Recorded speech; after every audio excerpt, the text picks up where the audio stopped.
The sunshine and the storm passed over them, yet they are not disturbed.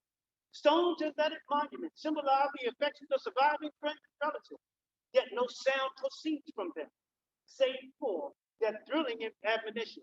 Seek ye the narrow path and straight gate that leads to eternal life. Again, we are called upon to consider the uncertainties of human life, the immutable certainty of death, and the vanity of all of its pursuits. Decrepitude and decay are written upon every living thing. The cradle and the coffin stand in juxtaposition to each other, and it is a melancholy truth that as soon as we are born, we also begin to die. Does it not pass as strange that notwithstanding all of the mementos of mortality that may cross our path, the funeral bells are so often tolled within our ears, the mournful processions that go about our streets, that we will not more consider our own approaching fate.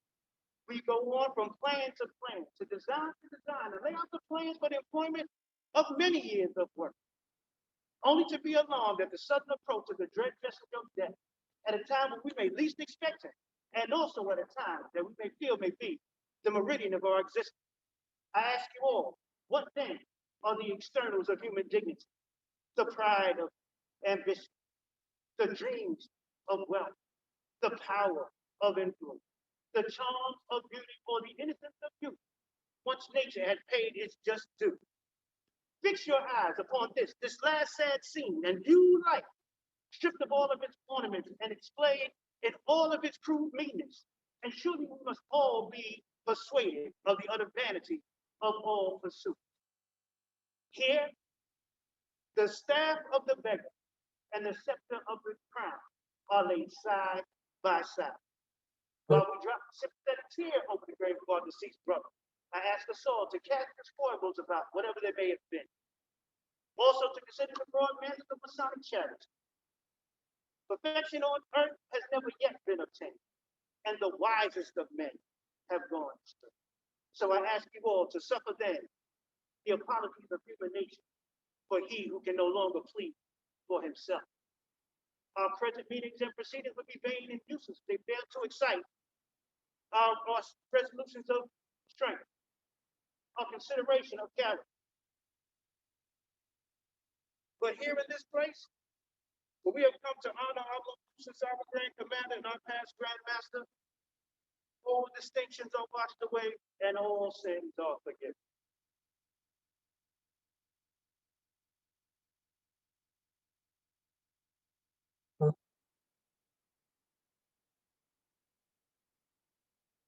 This lambskin, white leather apron, is an emblem of purity and the badge of amazement. It is more ancient than the golden fleece or Roman eagle, more honorable than the star and garter when worthily worn. This emblem I now deposit in the grave with our deceased brother.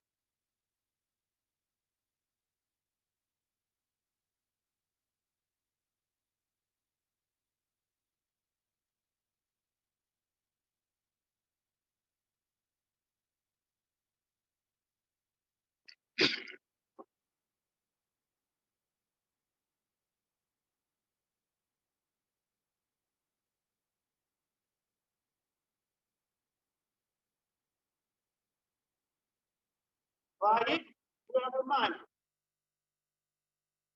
By it, we are reminded.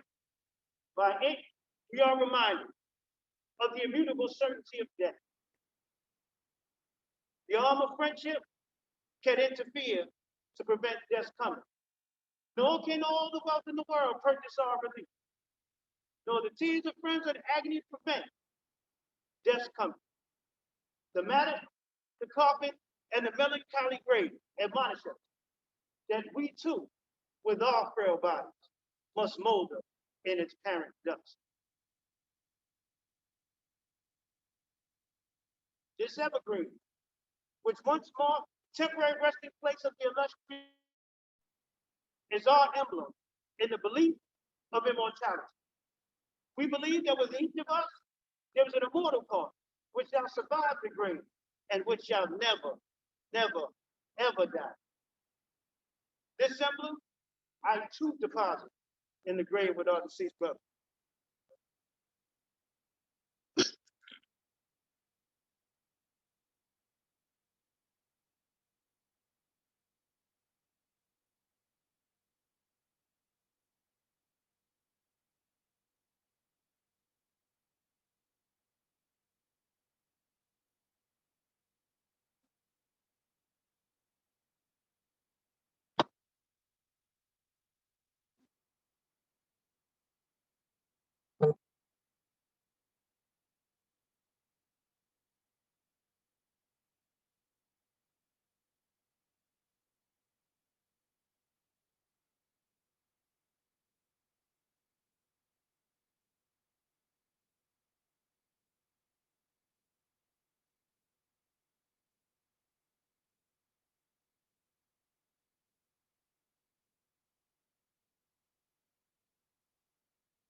Interesting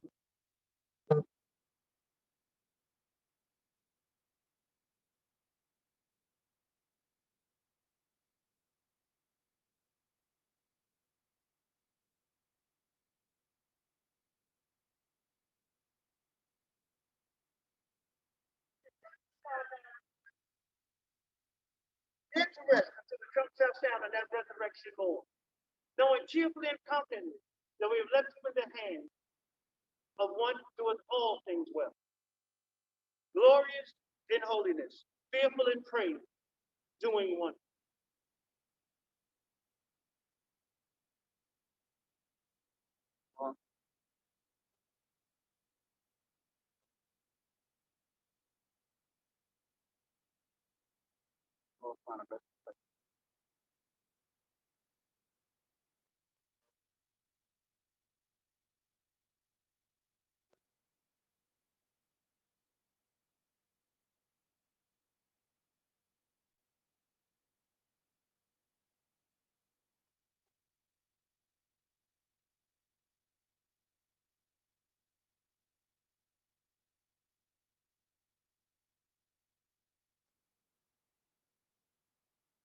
From time immemorial, it is in the practice amongst ancient free and accepted masons at the request of a brother that we follow him to the place of his interment and therewith deposit the usual formality.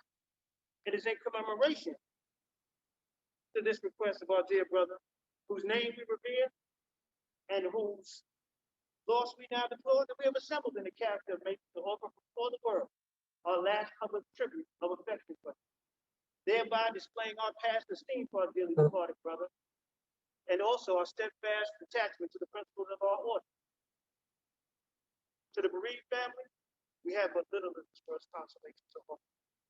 But please know that we assuredly and wholeheartedly grieve with you and your entire family during your hour of afflictive bereavement.